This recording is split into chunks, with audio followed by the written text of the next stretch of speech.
Good evening. This is the fourth session of Biography of a City, Lawrence. My name is Dennis Domer, who I've coordinated this course for a number of speakers, including the speakers we have this evening. Our first speaker is Debra Dandridge, who will be talking on the topic John Brown, an African American Perspective. Debra is an archivist at the Kansas Collection at the University of Kansas. She was born and raised in Topeka and received a BA in History at Washburn University, an MA in History at Atlanta University, and has completed all but her dissertation in History at the University of Kansas, specializing on African American experiences in 19th and early 20th century America. And her dissertation is on the topic African American Women in Kansas. She recently co-authored an article with Professor William Tuttle for the Encyclopedia of African American Culture and History. She'll be speaking on the topic tonight, John Brown, an African American Perspective. Welcome, Debra. Thank you.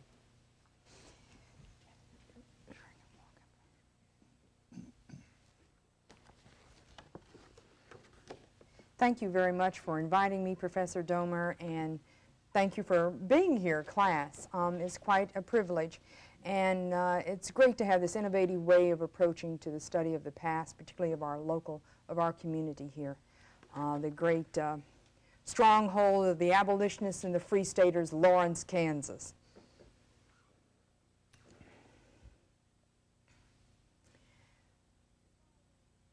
On Friday, December the 2nd, 1859, African American owned businesses in New York, Boston, Philadelphia, Cleveland, and Detroit closed for the day.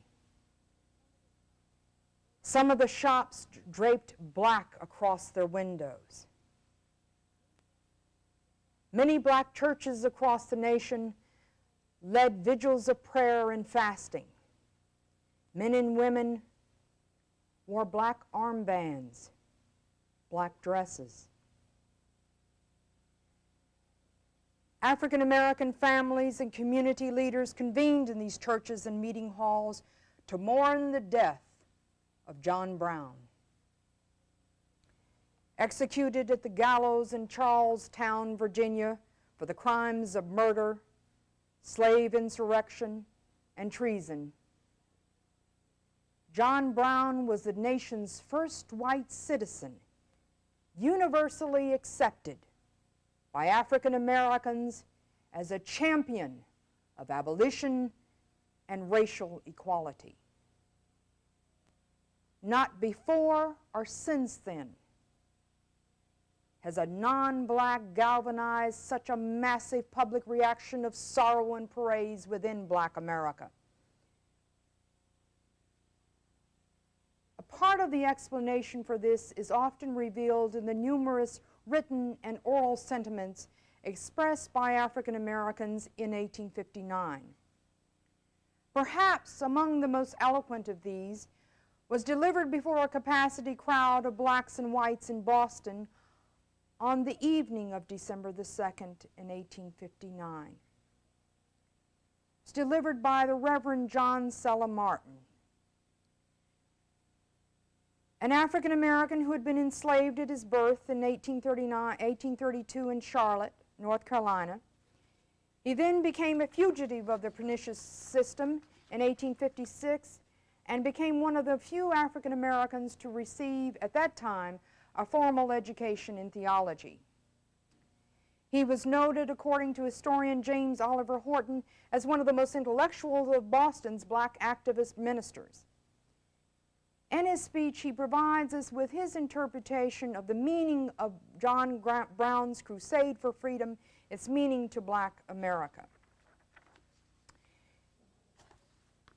Martin bases his analysis on John Brown in terms of African American theological views of liberation, and he uses the nation's creed of freedom and equality.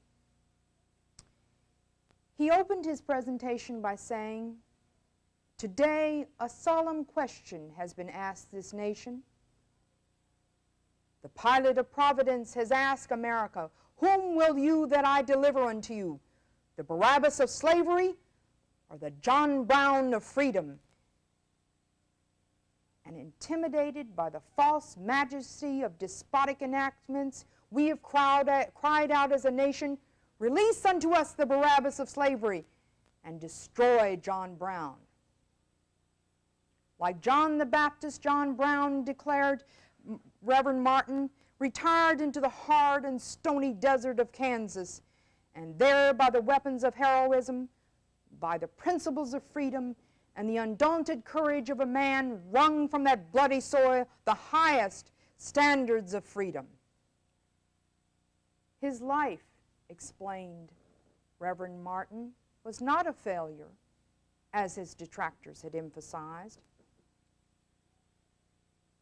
It may have been a physical failure, but it was his physical failure that gave life and sprung forth to spread its moral boughs over every notion of this corrupt nation. John Brown had indeed died, but the life of freedom from his death shall flow to this nation.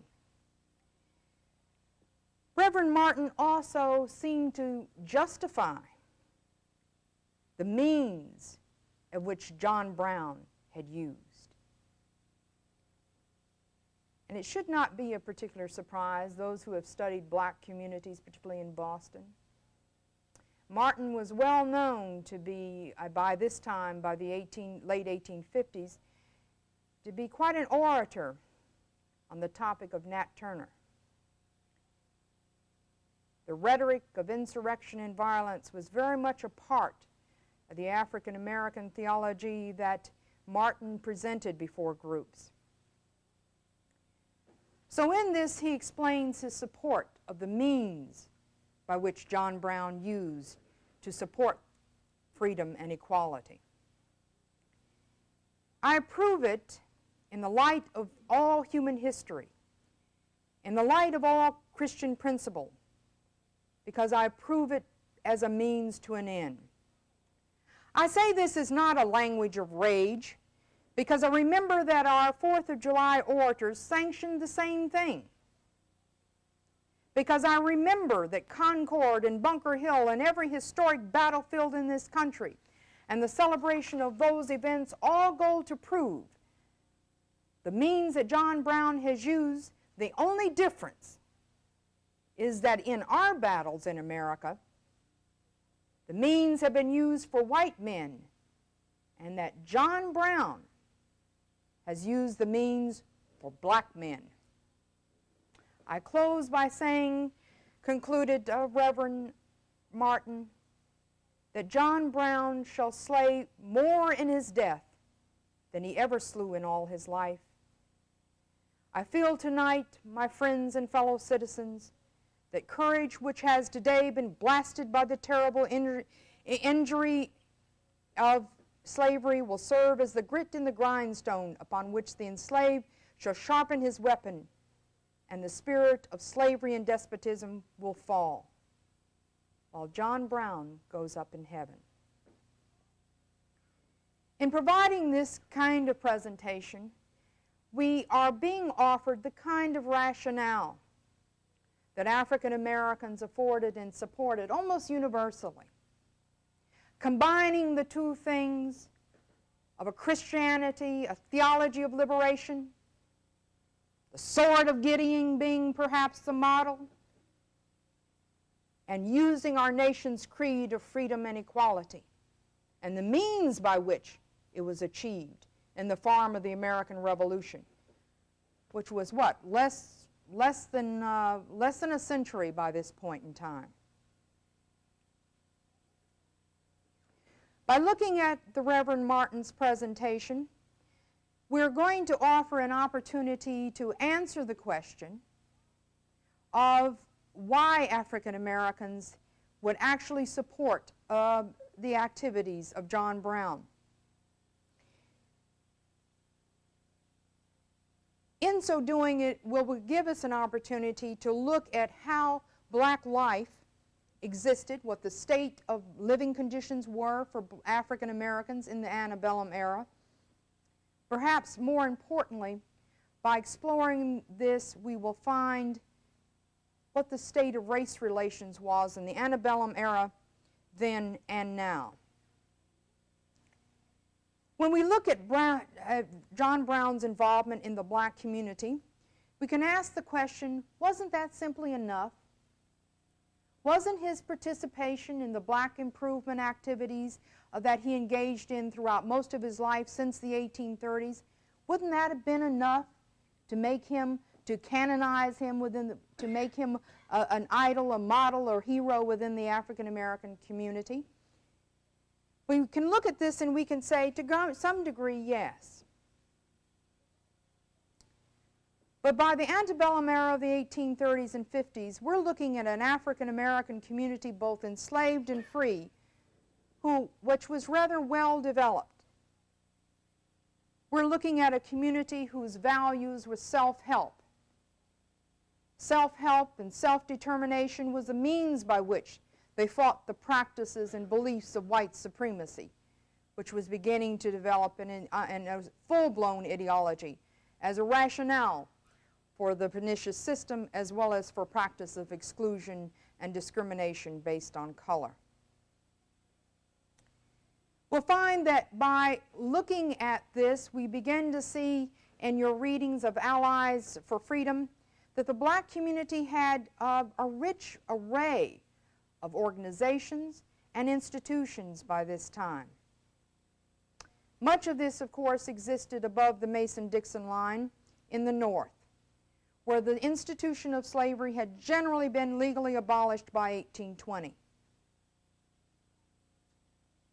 The influx of fugitives, as well as others who were coming into the area, was one in which offered the antebellum North a place in which African Americans could present their position in attacking the institution of slavery, and they soon found out, of course, attacking as well the situation of the condition of discrimination in the North. We'll find that in the North, African Americans had begun to develop all kinds of activities that were a part of the foundation established in the South. The enslaved folk by this time had already established their nucleus of power and autonomy, and it emanated primarily from black family life. Despite the laws against marriage, and this, of course, distinguished this slave system from any in the history of human bondage, that it denied the status of marriage and, of course, denied them any kind of human quality. It was indeed chattel slavery. But despite all of these risks, the risk of being sold and separated, African Americans who were enslaved had learned to develop kinship networks. These kinship networks were probably one of the main forces of escape and one of the main forces of establishing oneself in the North. It provided them, of course, with a nurturing environment in the South, and they reestablished themselves and gave themselves a sense of their autonomy through the various naming patterns and a variety of wide kinship networks. In fact, by the time we're looking at 19th century slavery in the South, we're looking at African Americans who had two-parent households on the large plantations of 20 or more. And we're looking, therefore, at a very kind of strong, if at all possible, family life. And in this family life, African Americans were afforded survival skills to each other. It's very unique that in the in North America, this is one of the places where the black population had grown through natural increase, and it's compared to the British West Indies, where it had relied on the continual influx from the continent.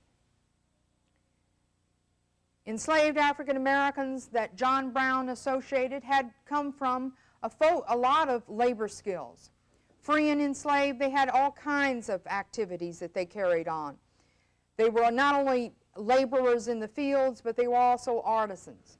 They were part of businesses. They were integrated into every dimension of life in both the North and the South, particularly in the urban settings in both places. We'll find that the free black communities also existed in the South, and that's where a majority of the free blacks would reside. That's where the majority of blacks would continue to be during this period. But it's the free black community of the North that, of course, John Brown became most familiar. He did a variety of things with them. He joined them in their various activities of underground railroad activities, and he joined them in even the settlement in North Elba and New York. He was also a person who had become very much a part of supporting black improvement efforts. He supported various local activities which were concerned with helping blacks in education, affording them an opportunity for a start in life that were fugitives from the system, and he provided those who were at some kind of crisis in their life with some kind of support. He sat at the table and discussed things with them. He was a person who was very much a part of providing a kind of guidance that was not diminishing the value, importance, and the knowledge and the experience of those who he sat next to who were of African descent. When he went into the African American communities, he clearly understood that they were involved in, obviously, all kinds of ways of developing leadership skills. Even in 1859, while African Americans were settling and coming to Kansas, they were all engaging in all kinds of self-help activities. For instance, a woman in Leavenworth, an African American woman, was opening her home for schools, and it was acknowledged. And it was in the context of saying that while there was some discussion in 1859 in terms of the Constitution, this black woman was carrying on the mission of black self-help improvement. These activities alone were not enough. Even the black newspapers, which John Brown provided a great deal of support for, and John Brown, if you'll recall in your readings, was so glad when he was in Osawatomie about in 1856, about a year, that he got hold of a Douglas paper, which was, of course, a part of Frederick Douglass's newspaper. And he was so glad to be a part of it and being able to hear the news. Newspapers were very prominent means of a larger network of communication for African Americans. It was an outlet for written exchange of ideas and information, and afforded them all kinds of practical things, like this was the only place in the North, for instance, that black businesses could advertise. And of course it was the one place where the social organizations, benevolent society, and the churches could provide their news and information. We'll find that in the North that the kind of people that John Brown encountered were folks who were also carrying out a mission of protest. We'll find that protest was not something that was perhaps introduced by John Brown to African Americans. In fact, it probably was vice versa. Some scholars who have examined the relationship between Frederick Douglass, and John Brown contend that it was Frederick Douglass's rhetoric, the private discussions in Frederick Douglass's home in Rochester, the plans that John Brown shared with Frederick Douglass up to the point of 1859, involved how he was influenced by the sayings and by the status and by the activities of someone like Frederick Douglass. protest was very much a part of the African American survival against the chattel slave system. Since the 1700s, African Americans were petitioning for individual freedom. They were organizing protests. The Black Convention movement had become quite prominent by the 1830s. They were pioneers, particularly in the establishment of antebellum abolitionist movements. The churches, the black churches, were at the site of many of the abolitionist organizations, both black and white. For instance, the New England Anti-Slavery Society was organized at a black church in Boston in 1832. African Americans in the North and the antebellum North were also very active in nonviolent protest segregation policies. And they were using nonviolent protests as a means to all kinds of public accommodation segregation that was occurring in the North. On the streetcars, on the railroads, Sojourner Truth was involved in many of these protests. Frederick Douglass was involved in many of them, and eventually some of the railroad car in the states were willing to eliminate their Jim Crow practices. African Americans were very much a part of the protest movement that influenced John Brown in terms of the abolitionist literature. Perhaps the most infamous to the slavocracy, but to the famous to those who were not, was David Walker's Appeal in 1829. And David Walker's Appeal, which was a treatise, a series of essays, he attacked the U.S. Church, and he attacked Christianity, and he gave guideposts for freedom. And one included the methodology of learning, and the other was through violence and insurrection. David Walker himself was a secondhand clothing dealer, and of course he had a price on his head, and he dies rather mysteriously.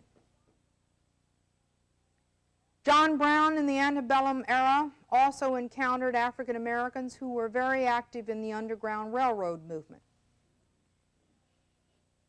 In fact, we know that before the Civil War, African Americans dominated and initiated and dominated the Underground Railroad movement. They were the operators, they were the managers, and they were the primary funders of the operation. Black urban communities in the North were the major centers. Working class African Americans provided them with all kinds of resources, money, clothing, a place to stay. Working class blacks were always offering a service and being a part of activities, maintaining stations, participating in what they called vigilance committees. And the black elite were often providing the legal help for those who were the fugitives. The Underground Railroad during this time period had its center focus in the black communities of Ohio, Pennsylvania, and New York. And perhaps one of the most sophisticated even existed in light of one of the strongholds of the domestic slave trade in Washington, D.C., where the free black community used such sophisticated means as telegraphs to maintain and keep the movement going from the south to the north for the fugitives. So in this sense, we begin to see that John Brown entered and participated and supported African American improvement activities in a way in which he became informed. He was a person who became informed by what African Americans were doing, and he was also inspired by it. So in many ways, we begin to see that he is influenced a great deal by African Americans, and that therefore plays a very important role in shaping who he is. But that alone is not enough to explain the reverence that African Americans would have for someone like John Brown and for his deeds.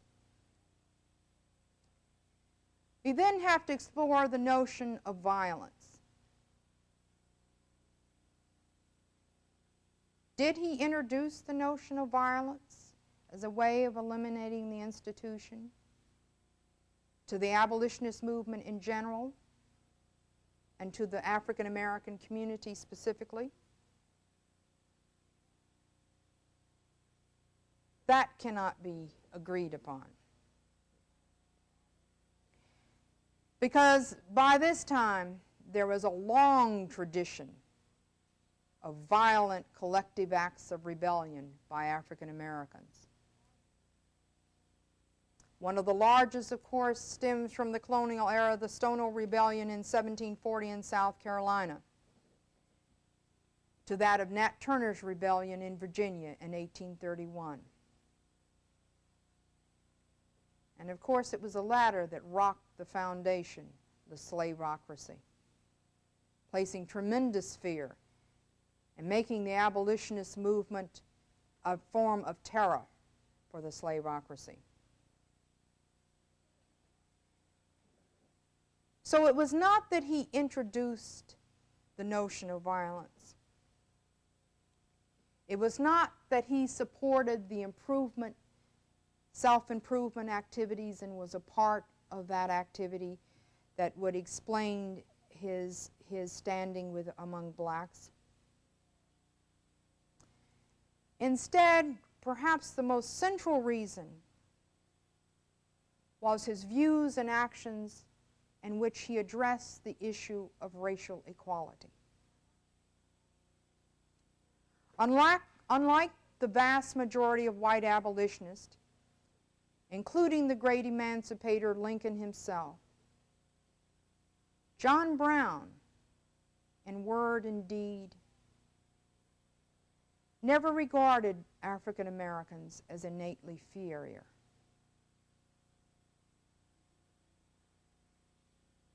He didn't believe that this pernicious notion of race was a legitimate means of dividing the human species. You recall in your readings how shocking some fellow white abolitionists were by he had African Americans sitting at his table eating. He lived next door to African Americans. He did not come into the African American community and demand that he engage in some kind of paternalistic let me help you, or let me take over your organization. He was a participant. He recognized their leadership. He recognized their equal status as human beings. That, more than anything else, makes John Brown's image for Black America then and now a unique one among whites, for whites. The Free Soilers who established themselves in Kansas were often strongly anti-black. In fact, most all were. White abolitionists, most of whom defied the notion of, really demanded a change of the institution and an abolishment of the institution, was based on religious reasons, was not advocating racial equality. In fact, the whole notion of racial equality was almost unheard of. There was no national white leader in a position of great influence advocating this. This was a new notion.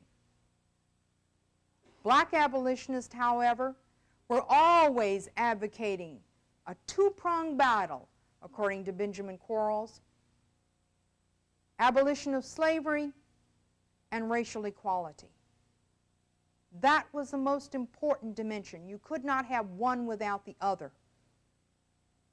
The status of the free black community in the North depended on the status of the enslaved in the South and their slave brothers and sisters in the South. And it was a very crucial time by the 1850s for Black America. By that time, we're finding that the territories are being opened to a possibility of spreading the institution of slavery. And of course, that with the 1854 Kansas-Nebraska Act, it was a very concern to Frederick Douglass and the other black abolitionists. And following that, and before that is the 1850 Fugitive Slave Act, which made all African Americans vulnerable to any kind of capture. African Americans throughout the nation did not have any kind of strong defense in the judicial system, couldn't depend on the court system, couldn't depend on the law enforcement system. Their whole lives were dependent upon a willingness of their white neighbors and nearby folk to leave them alone and not attack them. The state of black America in the antebellum era was always one in which was a state of fear. It was a sense of powerlessness despite the strong network, because those in power had completely excluded them from all dimensions of the system. The idea of racial equality in practice was so important that the black conventions, which became a tradition in the 1830s, would even extend itself into Kansas by 1863. And so we'll have people like Charles Langston, who was a friend of John Brown's, would come eventually, and John Brown had sought to enlist him in Harper's Ferry, would come to Kansas and be initiator of one of the first black conventions before the Civil War. And in 1863, the Black Men's Convention, as it was called, was advocating and hoping that Kansas would include African Americans in the franchise. We'll see that it's this notion of racial equality that makes John Brown a very unique symbol for African Americans then as well as now. And in so doing, we can look at how African Americans, even after the death of John Brown, would see that it's his activities in Kansas, his willingness to take up arms, as something that was rather unique. If you remember in his journey toward Harper's Ferry, the movement from North Elba to Kansas was one that was taken in a thoughtful manner. I would be interested to know how you would interpret it. But I view it as a way in which he's decided at this point that it's his mission to take the cause of freedom back to those who are in power. So participating in the Kansas bleeding and creating the notion of bleeding Kansas was a way in which he was going to take the issue to those in power. And he came to Kansas to associate not principally with African Americans, but to associate with those who had the ultimate power to determine whether or not this institution would be extended or whether this institution would be eliminated. And that is a notion of his coming to Kansas. It may explain a lot of the absence of a great deal of documentation about that has survived with his association with African Americans in the community. We know, of course, that John Brown associated with a great deal of those who were the strong abolitionists in the Lawrence area, but we're not getting the documentation of his association with African Americans. Even during the time and afterwards, it would be indeed a dangerous act. African Americans would be very fearful in their association with John Brown, even before Harper's Ferry. And it was well known that his whole activities with Frederick Douglass and some of the others, his activities of violence was very obvious. But African Americans would not feel that the conditions of acts at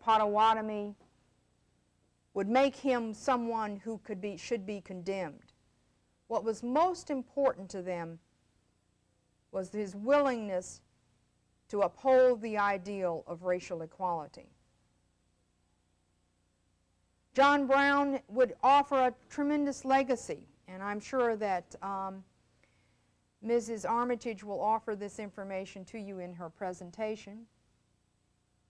But the maternal grandmother of Langston Hughes of Lawrence, Kansas, Mrs. Mary Simpson Patterson, was married to Charles Langston, who was a comrade of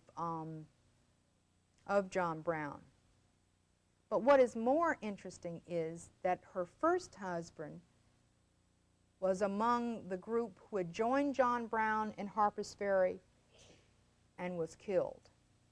He's one of the few blacks who were killed. Leary, who was the first man she married, was a close friend of Charles Langston. So we'll find that in the sense that Kansas becomes very much attached for the African American image to that of John Brown. The whole influx of newcomers, of African American newcomers coming into the state during the Civil War and afterwards, it's the image of John Brown, it's the image of the bleeding Kansas that provided the sense of hope. It was not a naive sense of hope that there would be racial equality, but at least there was a sense that there was a chance. There was a chance for this notion of equality to be a reality. Even John Brown in the Wakarusa incident was one in which he said at least when he came into this and there was some negotiation before any violence was exchanged, he ended that with a sense of hope. And some of it in a letter that he wrote into Frederick Douglass's paper, and he wrote back to it, and it was published, said that Kansas is going to be a free state. It's going to be a free state for us all. He had a great deal of hope.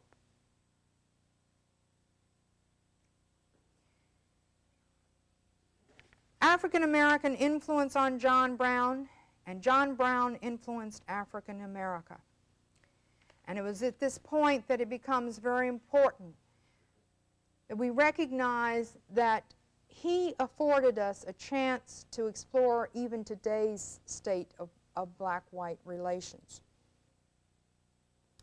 If even then white America had difficulty, if our abolitionists, if our free staters had difficulty in coming to grips with the notion of racial equality, and we recognize that it was only as recently as the 1960s that national leadership was advocating the notion of racial equality. We can understand how much the struggle and how long and how intransigent the struggle of racial equality can be.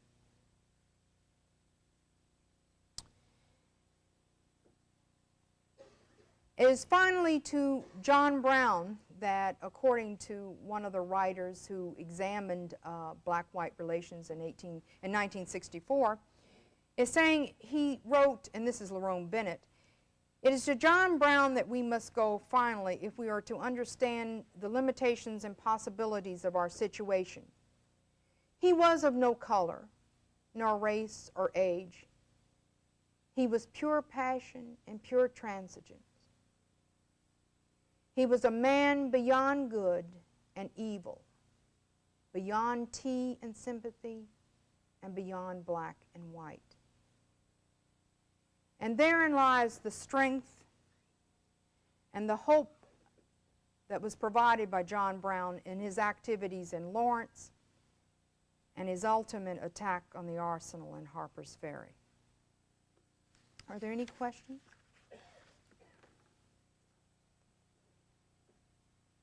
Yes.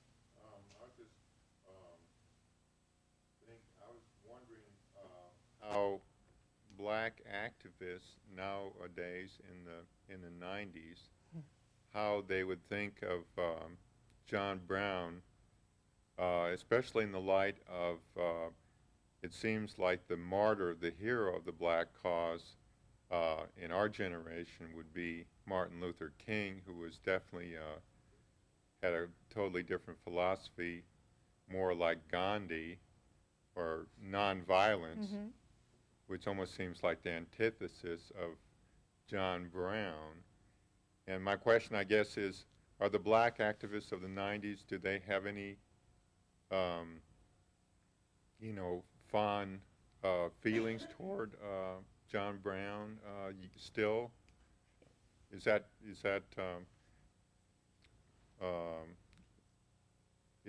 tradition of fondness for John Brown? Yes, I think that tradition, but I don't think it would be an active support of his use of violence. But I think the whole notion, and I'm looking at the black antebellum community, and in that sense, violence becomes is a means to end a very oppressive condition. African Americans, both enslaved and free, their whole daily lives, as Benjamin Quantrill said, were at risk. Their daily life was faced with constant state of oppression. There was violence, both physical and psychological, against them. So it was very much, in a sense, justified in terms of a self-defense. But today, I think the shift reflects the changing in the state and the kind of legal support that African Americans have in our community. So therefore, the means is nonviolent. But Frederick Douglass, although he himself was a victim of much of this, had always hoped for constitutional means as a resolution, and it tended to dominate. And I don't mean to also indicate that black leadership during the antebellum period was universally agreed upon the method in which to abolish the system and achieve racial equality. There was a lot of discussion going on. Some of them at the point of 1850s were strong immigrationists wanting to go back to Africa. Others were strong advocates of just utilizing solely that of violence. And that same kind of diversity, I think, is reflected in the 90s as well. But the use of force is one in which has not gained the supremacy it had at one time in the 1960s, which was more a rhetoric of violence than one of true activity. It reflects the state of black America and white and black relations. Yes, ma'am. Could you go back and talk a little bit about how much of an influence John Brown actually had here in Kansas, here in Lawrence, in relation to what went on here? How he seems sort of peripheral, or some people think he was sort of peripheral. What do you think about that? Well, primarily from Benjamin Quarles's study, in which Allies of Freedom, which was the assigned readings. I'm sure the founding fathers were not that thrilled with him and his actions. By this time, he was very much an unusual soul in terms of how he influenced the Lawrence white community. Was not one in which I'm sure was a great deal of support. The black community would not report, obviously, how they felt about him, because their state of being was at risk. So in this sense, I think it's John Brown's influence in making Bleeding Kansas and making Lawrence well known nationally for its free state position is perhaps the greater influence. How he shaped any lives or any organizations or any kinds of influence, I think, is one that probably is a good topic to explore in reference to the way in which black newspapers may have referred to him. It comes into question whether they were even willing to do that. The way in which those people who were abolitionists or were part of the Republican Party after the Civil War, how they viewed John Brown would be a good way to explore it. But his time period here was short, and he escaped. He left quickly. He was in a whole different mission at this point. So when he leaves here, he goes to Michigan. He starts the convention, and which included a very prominent of the black abolitionist leadership, and he starts his movement toward Harper's Ferry. There's some other questions over here. Yes?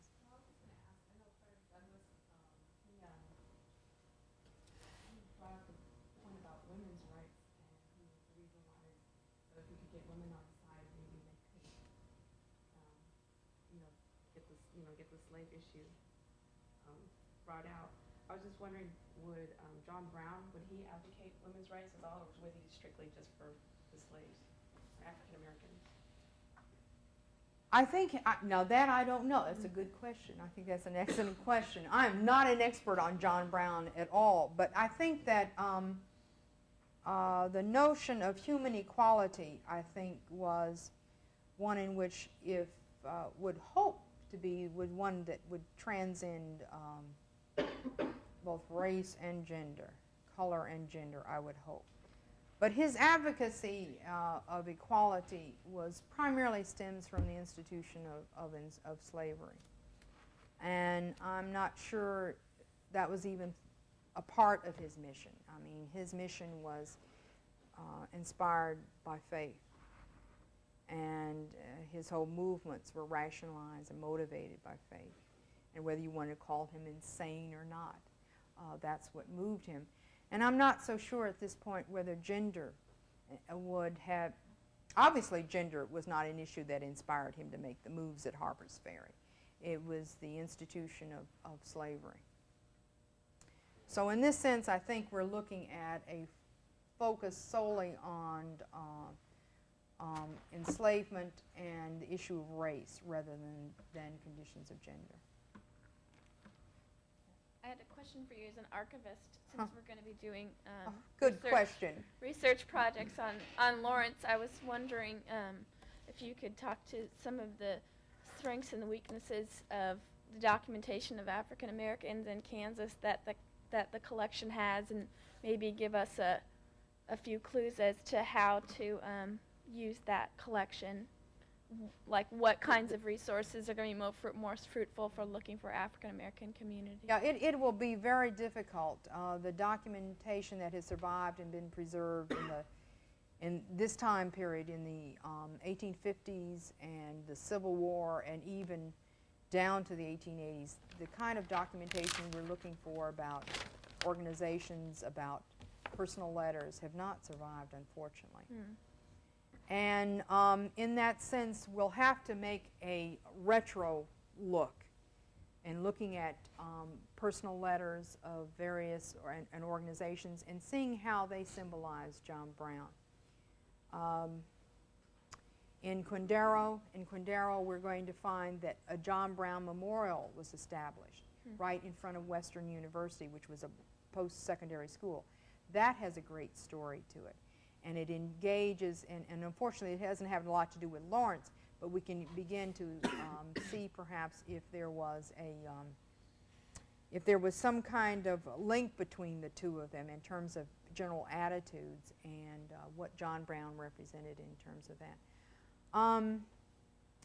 How African Americans express their sense of autonomy is the strength of our collections of both family and organizations. In that sense, you'll have to do a lot of interpretation in that sense. And we'll get us, and it destroys this rather simplistic notion that African Americans were childlike, and therefore they needed this help from the outside. And I think that one of the things that Allies for Freedom does for us in our examining of John Brown's activities is that it eliminates that whole notion, that we're dealing with a mature and a knowledgeable folk.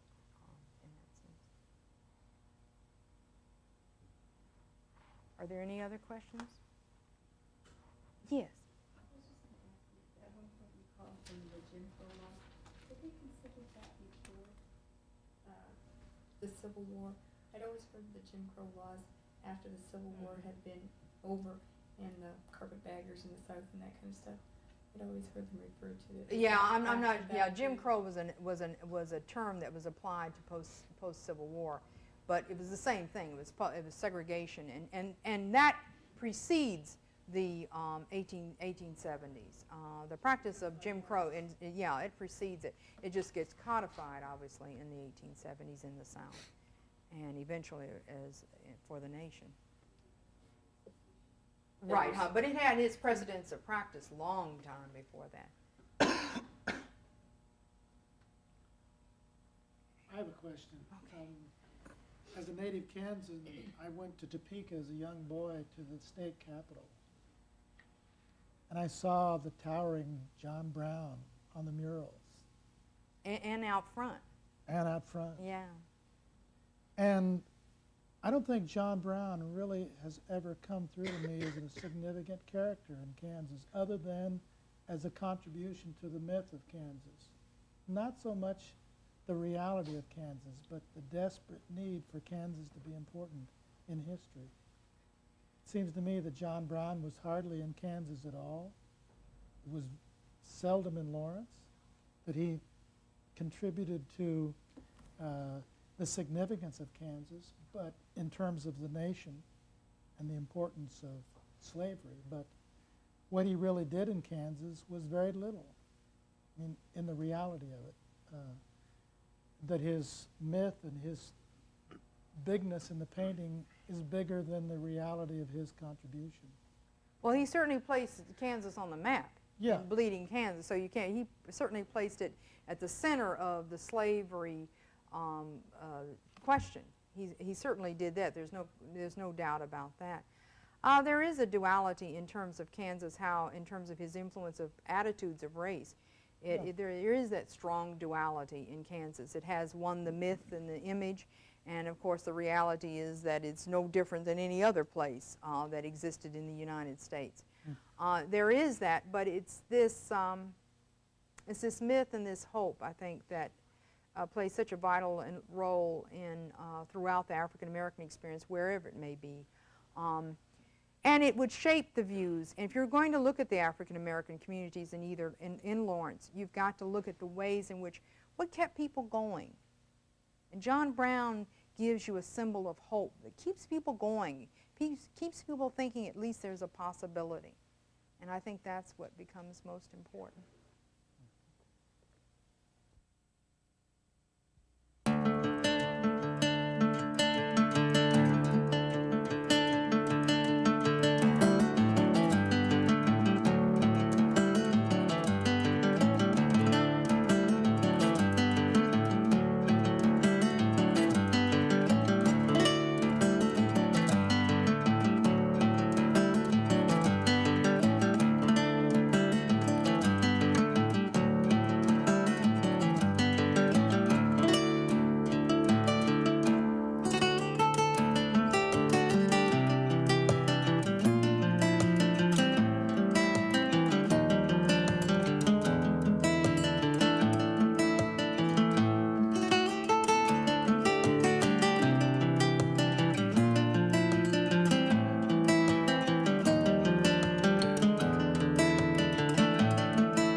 We come to the most celebrated topic in Lawrence history with William Clark Quantrill. an interesting topic because he certainly is the most criminal of historical figures in Lawrence history, yet he is the most celebrated. And I hope that we can address that question, why he has become so important. Professor Richard Sheridan, Professor Emeritus of Economics, will speak on that topic this evening. Richard Sheridan is a native Kansan from Emporia. In 1940, he received a Bachelor of Science in Commerce at then the Kansas State Teachers College of Emporia.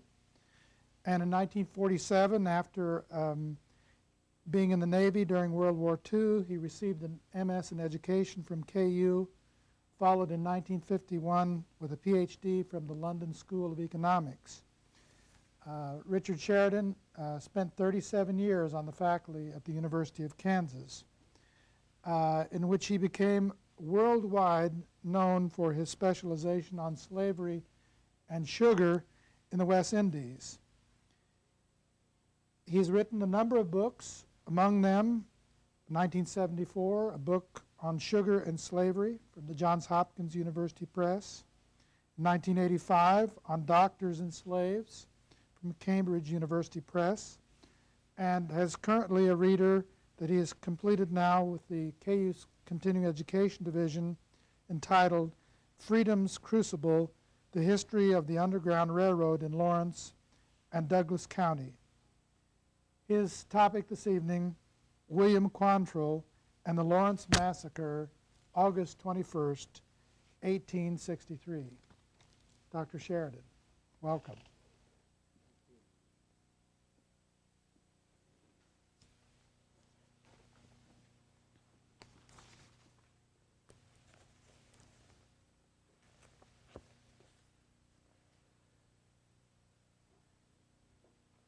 I wish to thank Professor Domar for inviting me here, and I certainly appreciated Miss Debra Dandridge's talk. We've known each other for years. I think it's ironically amusing that she dealt with the great man who was such a positive figure in racial relationships in this country, whereas I'm doomed to talk about what one historian calls the bloodiest man in American history. I have some other acknowledgments I want to make. Thanks to Professors Richard Branham and George McCleary, Professor McCleary is here, for permission to use the map showing Quantrill's raid on Lawrence. I'm thankful to Karen Cook, who gave me a copy of the map, to my good friend Fred Whitehead, and to my wife Audrey Sheridan, who is the monitor at in the back row. I want to show a few overheads and then get on to the text of my talk.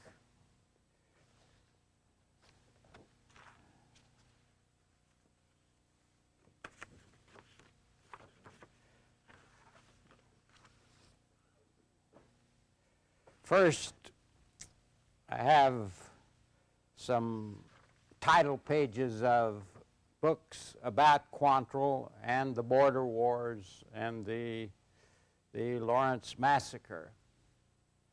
Now, I'm not sure I learned how to work this. I've got a picture in front of me. Will they show up? Oh, they're on the screen now, overhead. Okay. This book, Quantrill and the Border Wars by William Elsie Connolly, is the oldest, I call it, semi-scholarly book. It was first published in 1909 and was reprinted in 1956, and I know of a third reprint sometime in the 80s or early 90s. The second book is by Albert Castell. He is another native Kansan, taught at Western Michigan State for many years, at Kalamazoo, and has two books that deal with early Kansas history. One is Kansas during the Civil War, and the second, this one, William Clark Quantrill, His Life and Times. Castell first published this book in 1962. It was reprinted in 92, and I understand it will be reprinted again. Third is Thomas Goodrich's Bloody Dawn, the story of the Lawrence Massacre, published in 1991. Goodrich is a native Kansan, again. This was published by Kent State University, and I think Goodrich has a second book on border ruffians. I'm not too familiar with it. The fourth one I have here is Edward E. Leslie's The Devil Knows How to Ride, the true story of William Clark Quantrill and his Confederate raiders. It was published in 1996. It is a very comprehensive treatment. In my judgment, is a little more sympathetic with Quantrill than some of these others. Then there's a fourth one. I don't own a copy yet, but I intend to get it.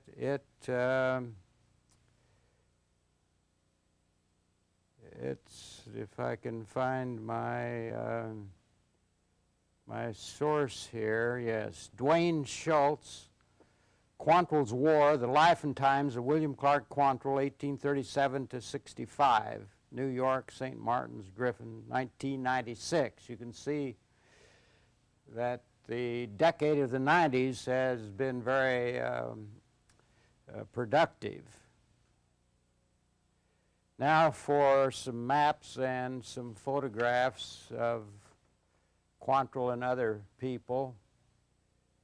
This map is from Castell's book, The Civil War on the Border, showing the states of Kansas, Missouri, Arkansas, and Texas. And in between Texas and Kansas is the Indian Territory. And you see how concentrated the border war was along the rivers, along the Missouri in the northeast corner of Kansas, extending to Lexington and Independence, Missouri. In Kansas, the Kaw, Wyandotte, Lawrence, Topeka. And south of Topeka, Council Grove, Emporia. Down in the southeast part of Kansas is, they don't have John Brown's, his town was, but they have Mound City, Fort Scott, they have Baxter Springs, and Sherman and Bonham, Texas. Now, this next one shows the, it's a photograph of Massachusetts Street, Lawrence, 1863. It's a very wide street, mostly frame buildings on either side, unpaved, very primitive, like the B movies I used to see, Republic Theater, showing these frontier towns. A map below that shows the Lawrence raid, the route Quantrill took from the border, Kansas-Missouri border, coming through Spring Hill, Gardner, Blackjack, Baldwin, and then north to Lawrence. Here's a map, I think it's from Harper's Ferry, showing the ruins of Lawrence. And it's entitled After the Raid. And the ruins in the foreground are those of the Eldridge Hotel. And then it shows the Miller Building, the one that survived without being burned or razed. There were only 3 or 4 business buildings that survived. Here's a photograph of Quantrill when he lived in Lawrence as a border ruffian. This taken by a photographer by the name of Kennedy in 1860.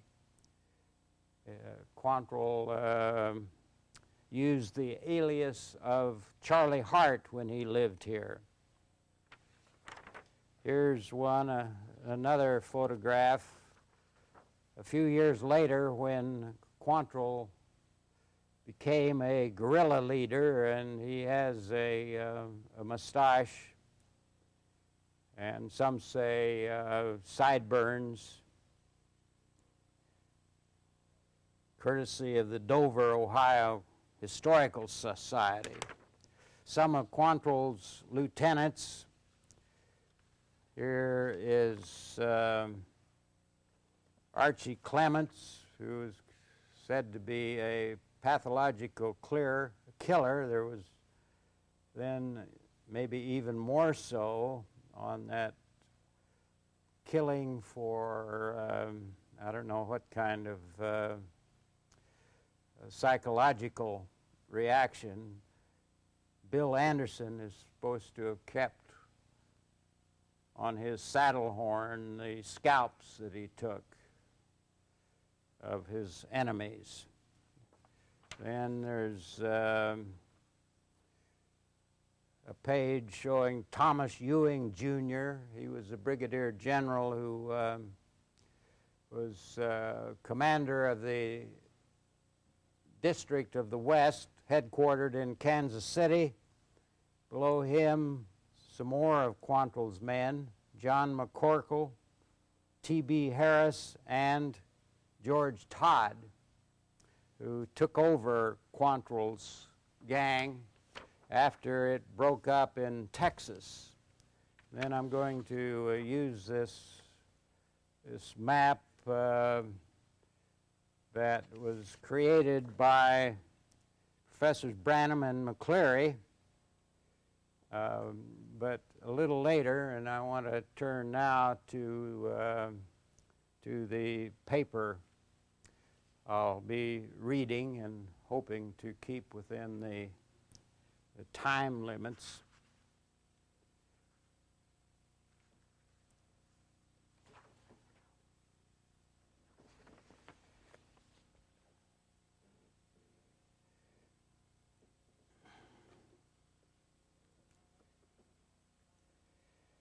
The early life of William Clark Quantrill was obscure and uneventful. He was born at Canal, Dover, Ohio, July 31, 1837, the eldest child of Thomas Henry Quantrill and Caroline Cornelia Clark Quantrill. His father, Thomas, was born in Hagerstown, Maryland, his mother in Chambersburg, Pennsylvania. Thomas was a tinner by trade. Later he became a teacher and eventually the principal of the Union School in Canal Dover. He died December 7, 1854, when he was the school's principal. Quantrill was an excellent student. Authorities agree that he was very bright and acquired a better education, generally speaking, than the young men of his age who lived on the Missouri-Kansas border. At the age of 16, he became a teacher in the lower grades of the Union School at Canal Dover. He later traveled to Mendota, Illinois, and later still to Fort Wayne, Indiana, where he was a primary school teacher. In late February 1857, he set out with two men from his hometown to Kansas Territory. And I'm skipping over here to save time, I hope, for some discussion afterwards. They got to Independence, purchased 2 ox teams and wagons, supplies, and found they could purchase land claims near the town of Stanton on the Maridazine River. They arrived there on March 22nd, 1857. Well, Quantrill, I describe him as a frontier drifter. He got into a dispute with his 2 men who paid his way and bought a joint land claim in his name. He wasn't content to wait and develop the claim. He wanted the cash, wanted to sell it, and after some contentious feelings, he left and went to another man's home nearby, didn't stay there very long, went to a third community which, well, he joined a number of young men who had been his schoolmates in Ohio in a settlement in Johnson County.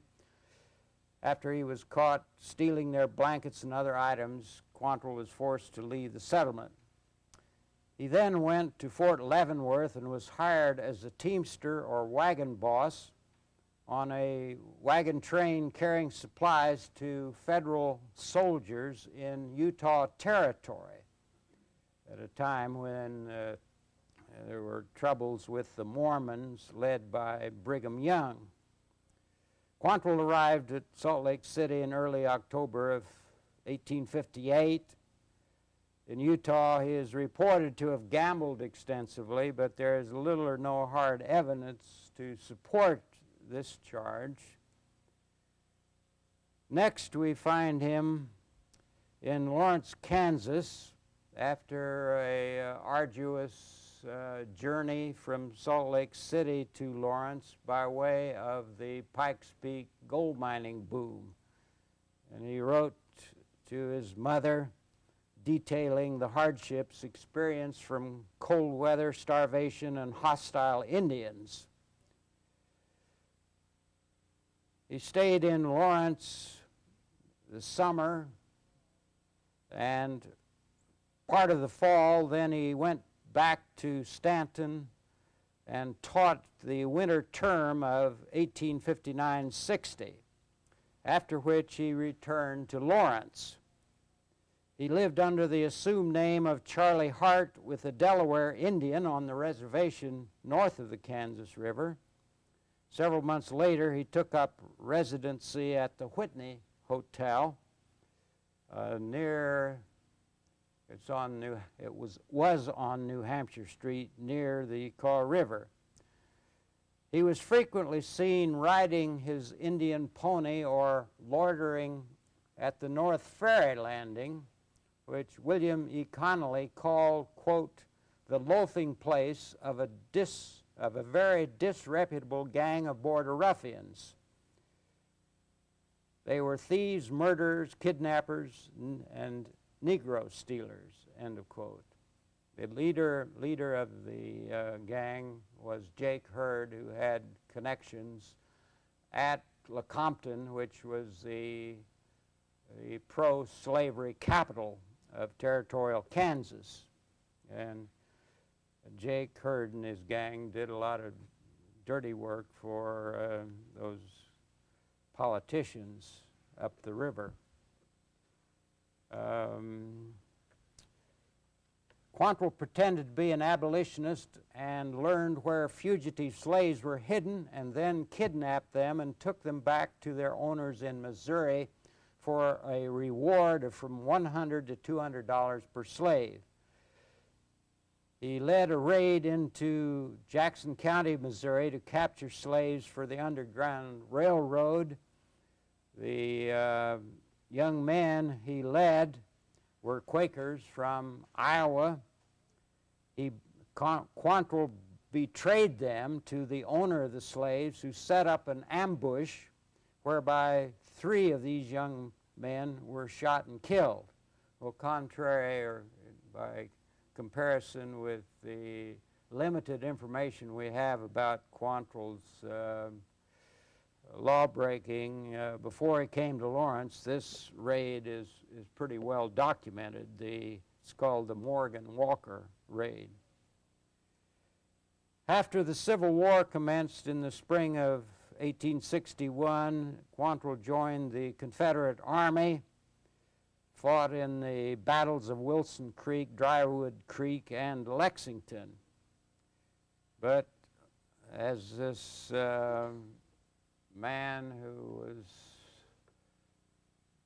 couldn't settle down, he deserted the army, returned to his friends in the Blue Spring region. And by December of '61, he had become the leader of Quantrill's guerrilla band with 11 original members. As a guerrilla leader, Quantrill and his men depended upon pro-Confederate families for subsistence, shelter, arms and ammunition, information, and recruits. They captured and returned fugitive slaves to their owners, drove out or killed Union sympathizers, burned their homes, and stole their horses and other property. By mid-August of '62, Quantrill and his guerrillas had taken part in a number of skirmishes, battles in western Missouri, one especially at Independence, which they took from the federal forces. Then there were raids across the border into Johnson County, Kansas, at Aubrey, Olathe, and Shawneetown, where there were fatalities.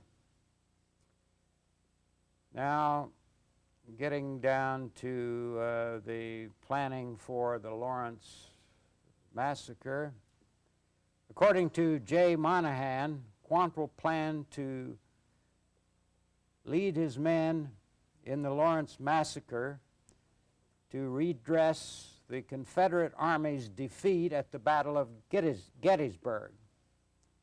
The first week in July of 1863 saw the curtain rising on 4 military theaters: Gettysburg, Vicksburg, Helena, and Fort Gibson, West of the Mississippi River, the Confederates marched to drive Union forces out of Helena and Fort Gibson. When all four of these engagements went against the Confederacy and morale throughout the South had sunk to a very low point, Quantrill saw in these defeats the opportunity of a lifetime.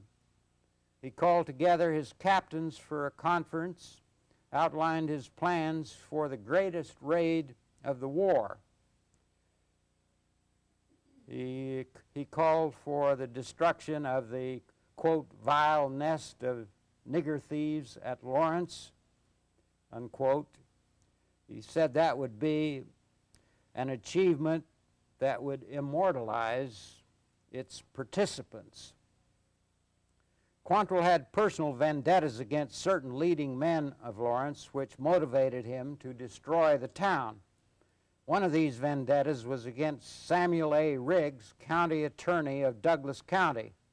Riggs said he prosecuted Quantrill, alias Charlie Hart, in the summer and fall of 1860 for burglary, larceny, arson, and kidnapping. These charges were all pending against him when he disappeared from Douglas County. To Quantrill and his guerrillas, Lawrence was the home of Jim Lane, one of our two first U.S. senators, as well as a brigadier general, a jayhawker who had made raids into western Missouri. Quantrill called Lawrence. He was eager to destroy Lawrence because it was the headquarters of a group of scouts called the Red Legs. It was the chief station on the Underground Railroad, the abolitionist capital of the West, the recruiting ground for jayhawkers and Union soldiers. Quantrill and his men hated Lawrence because it had been the Free State fortress and abolitionist capital since the first settlement of Kansas Territory. Michael Feldman, who has a book on Missouri called The Inside War, says that in the long war on the Missouri-Kansas border, terror was both a method and a goal. Guerrillas had a variety of ends: food, arms, horses, loot, information, ridding the region of enemy civilians, and above all, revenge. Quantrill and his guerrillas came to Lawrence to inflict vengeance for the killing of their sisters and cousins in the collapse of the Kansas City prison. Well, there were these members of the pro-guerrilla families who came into the towns to buy supplies and ammunition for the guerrillas, and they were arrested and put in a temporary prison which collapsed, some say accidentally, others purposely. And in short, Quantrill and his men came to Lawrence to sack the town and kill the men. But not every member of the gang were pathological killers. According to the judgment of John Shea, a journalist, he said that some of the raiders came to Lawrence, and I quote, for plunder alone, or others to burn and plunder, others to kill and destroy whatever came within their reach, while a few, a very few, mixed with the crowd and in some cases saved lives and property. In July of 1863, Quantrill saw that by combining the forces of the guerrilla captains under his command, he could achieve his long-cherished design to destroy Lawrence. Accordingly, he assembled the captains of the various bands of guerrillas on the 10th of August. he urged the adoption of his plan to destroy Lawrence, but nothing was done beyond calling another meeting for the 18th of August. Then at the 18th August meeting in Johnson County, some 50 miles from the Kansas line, there was a unanimous decision to march on Lawrence, and the change is explained in large part by the recent collapse of the military prison at Kansas City and the killing of the women prisoners. The march to Lawrence commenced on the morning of August 19th. The original force of 294 guerrillas proceeded toward the village of Lone Jack with great caution without sighting the enemy.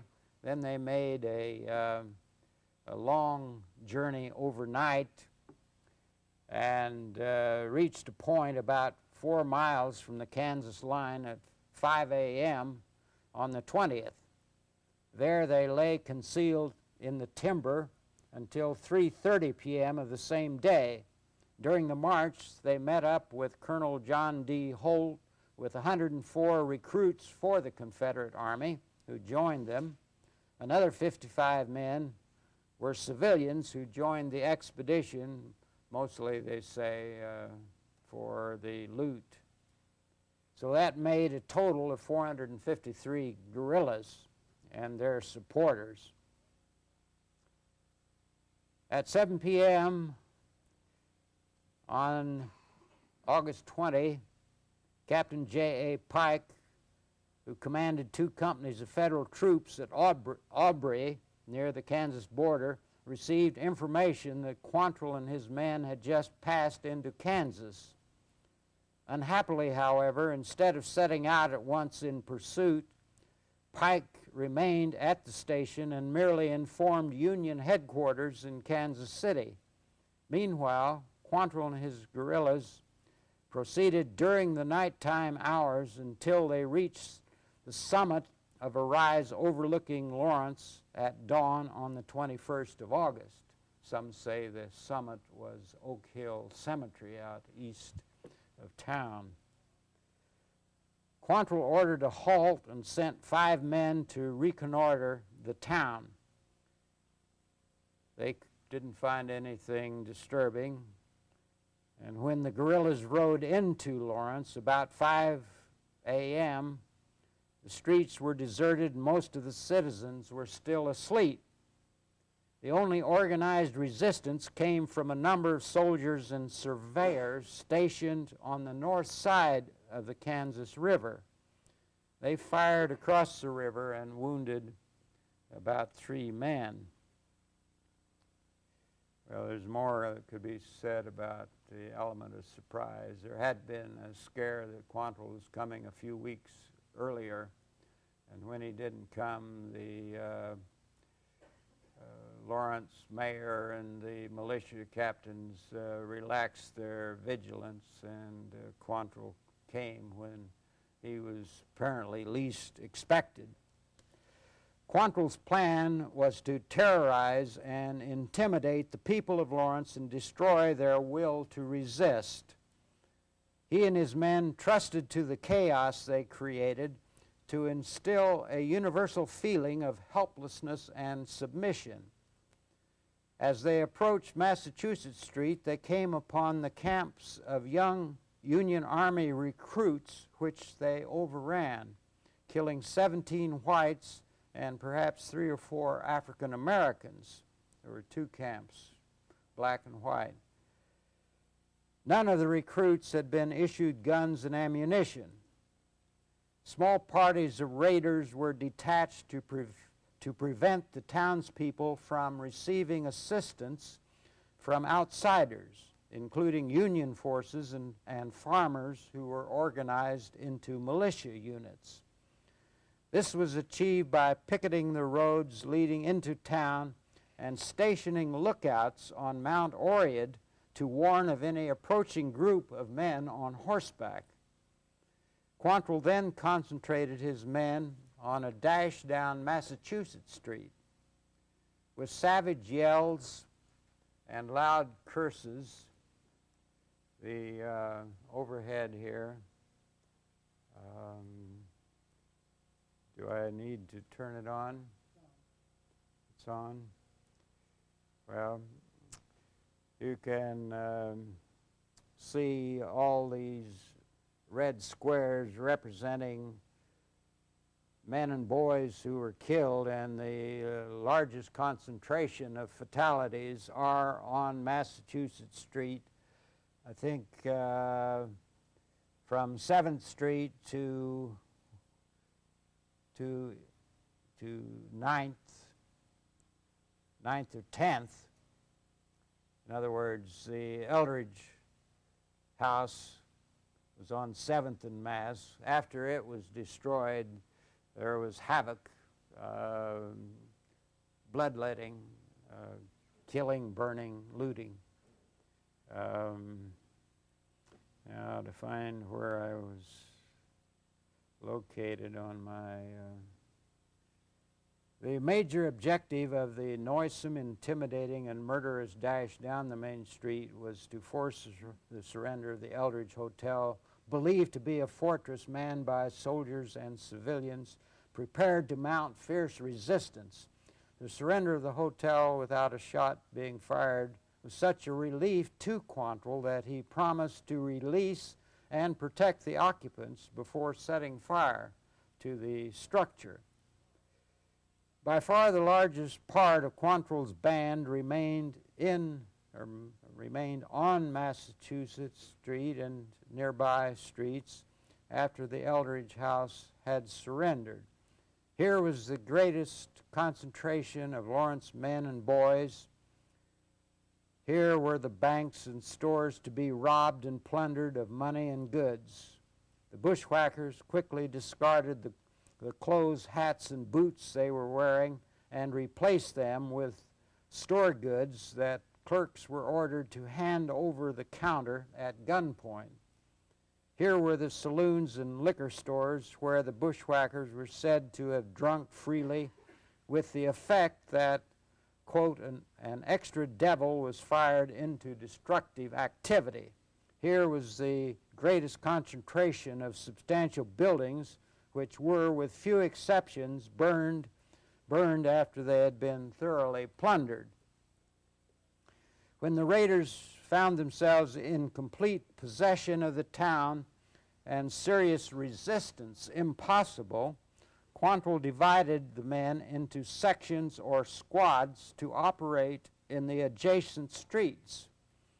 Almost every house was visited and robbed, said the Reverend Richard Cordley, and the men found in them killed or left according to the character or whim of the captors. Some of these men seemed completely brutalized, while others showed some signs of remaining humanity, end of quote. In planning the raid on Lawrence, Quantrill had spies to inform him of the state of military defense and the residences and movements of prominent citizens who were targeted for assassination. John Shea learned from the survivors he interviewed, and I quote, that many of the raiders had lists of names which they would consult after asking the name of a resident. They sought for well-known and prominent political and military persons with great pertinence. When they found them, they shot them down without mercy, said John Shea. Groups of people who were targeted for killing were African Americans who had escaped from slavery in Missouri, German Americans, abolitionists, and anti-slavery leaders who had been engaged in the Underground Railroad, redlegs and local militiamen, Union military officers and enlisted men, leading politicians, business and professional men, newspaper proprietors, certain preachers and chaplains, office holders, white refugees from Missouri, and other southern states who were pro-unionist. The first victim of Quantrill's men was Reverend S.S. Snyder, a Church of the Brethren minister who had been a chaplain for one of the Jayhawker regiments that went into Missouri. The men and boys of Lawrence were resourceful in finding ways and means to escape from the raiders who were determined to kill them. They hid in remote parts of their houses and outbuildings, and in adjoining gardens and patches of weeds. They fled to cornfields, brushy ravines, and the woods and underbrush along the Kaw River. Several men hid in wells. One man escaped by being quickly shaved and dressed as a woman, wearing a dress and a bonnet on his head. The women of Lawrence aided their menfolk to escape from the guerrillas, nursed and comforted the wounded, removed bodies from burning buildings, and prepared them for burial. They consoled the bereaved, extinguished fires, and saved furniture and homes from destruction. They moved their men to safety under rugs and mattresses, or had them crawl behind them, hidden by their wide skirts. Despite these valiant efforts, Lawrence was almost totally destroyed. According to Albert Castell, the business center along Massachusetts was a pile of smoking rubble. 100 houses had been burned, another 100 damaged by fire, and practically every house pillaged. Bodies littered the sidewalk, street, yards, and gardens. Bones were visible among the embers, and the sickening odor of burning flesh was oppressive. August 21, 1863 was a hot, still day in the midst of a hot, dry spell of August weather, typical Kansas. As the sun advanced overhead, the bodies of the victims began to putrefy, demanding quick burial.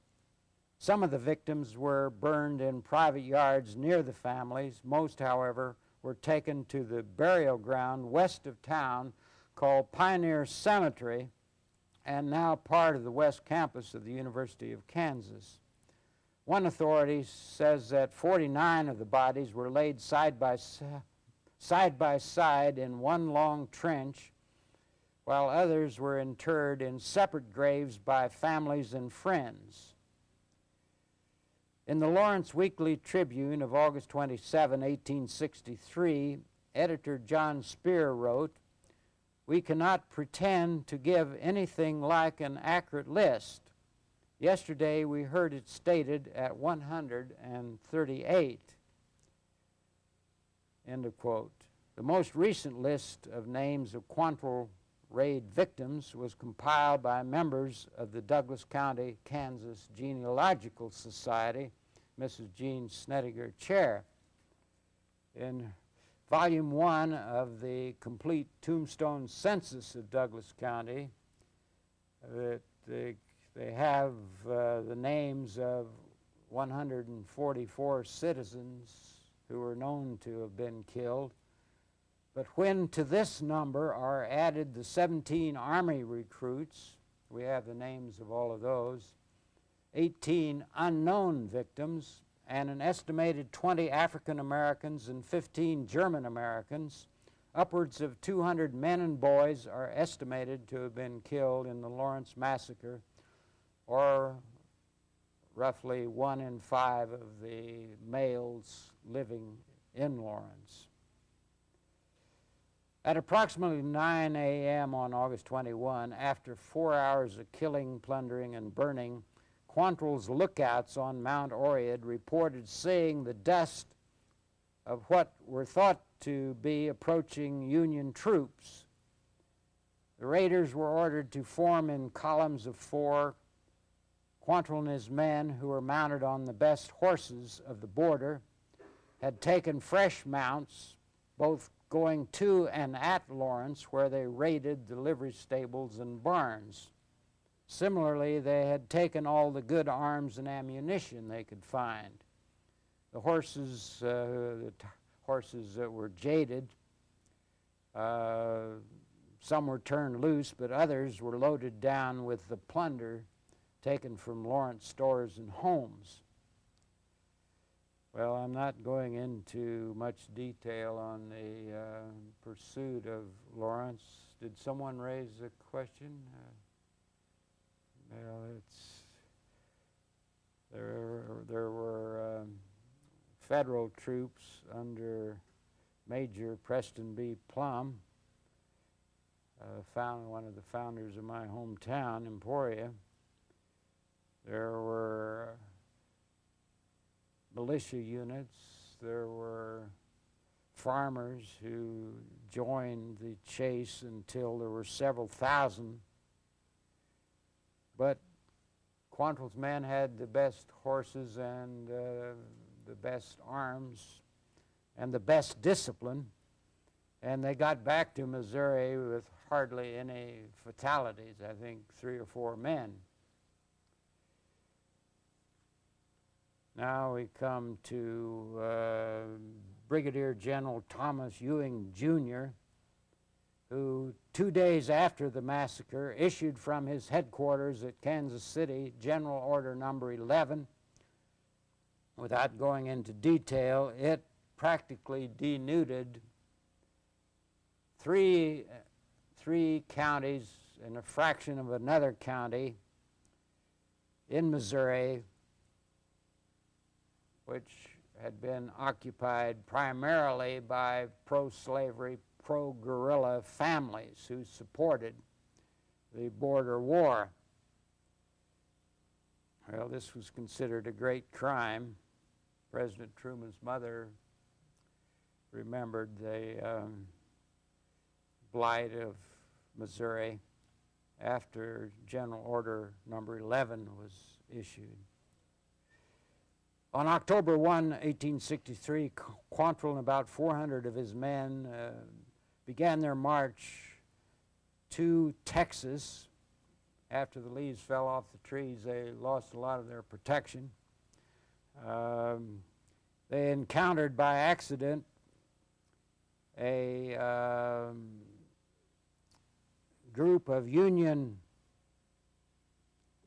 Army men under a general by the name of James C. Blunt near Baxter Springs, and taking advantage of surprise, the guerrillas killed 79 of Blunt's troopers, and they looted the wagon train and so forth. Well, Quantrill's gang began to disintegrate during their stay in Texas, and I'm skipping over that.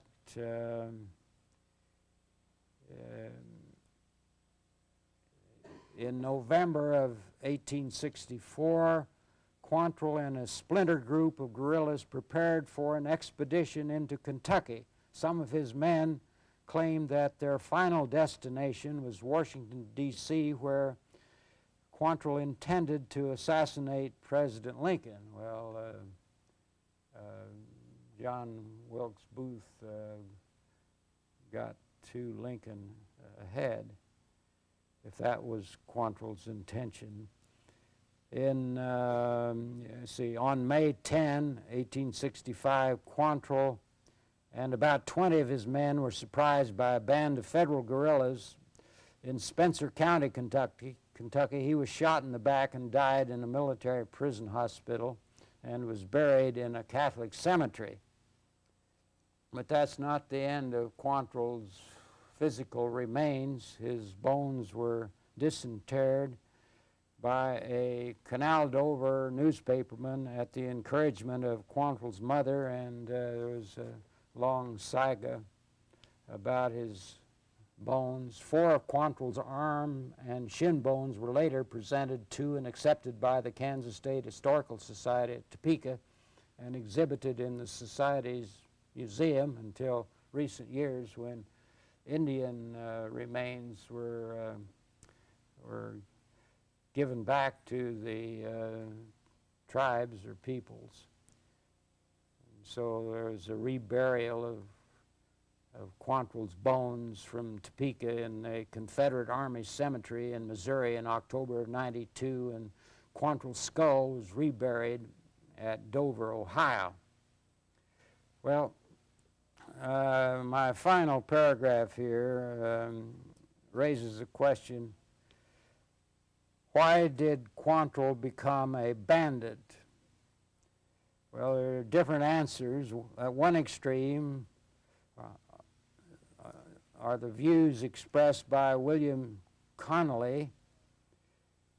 He said, well, while Connolly presented the basic facts about Quantrill's career, he did a lot of fundamental research, and we owe him a great debt.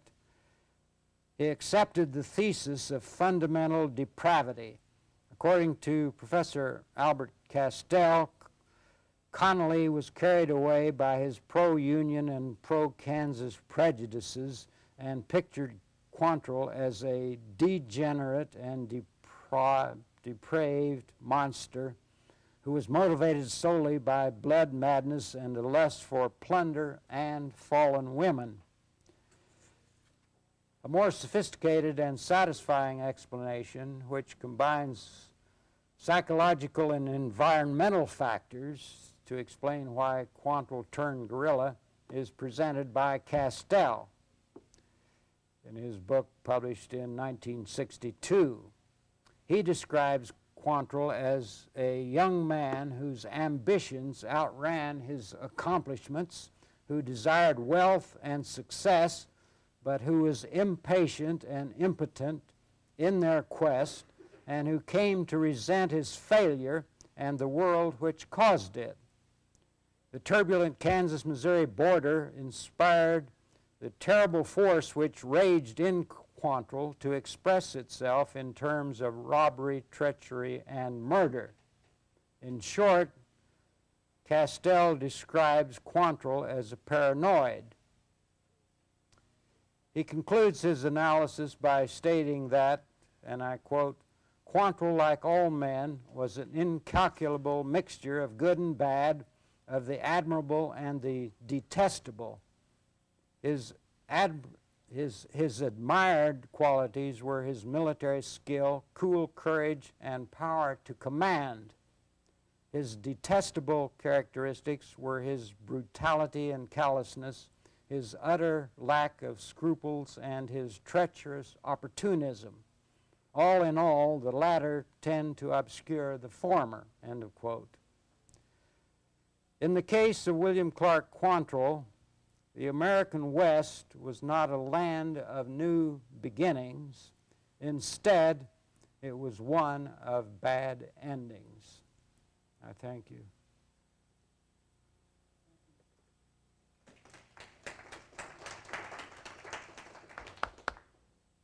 We have some questions. Yes. About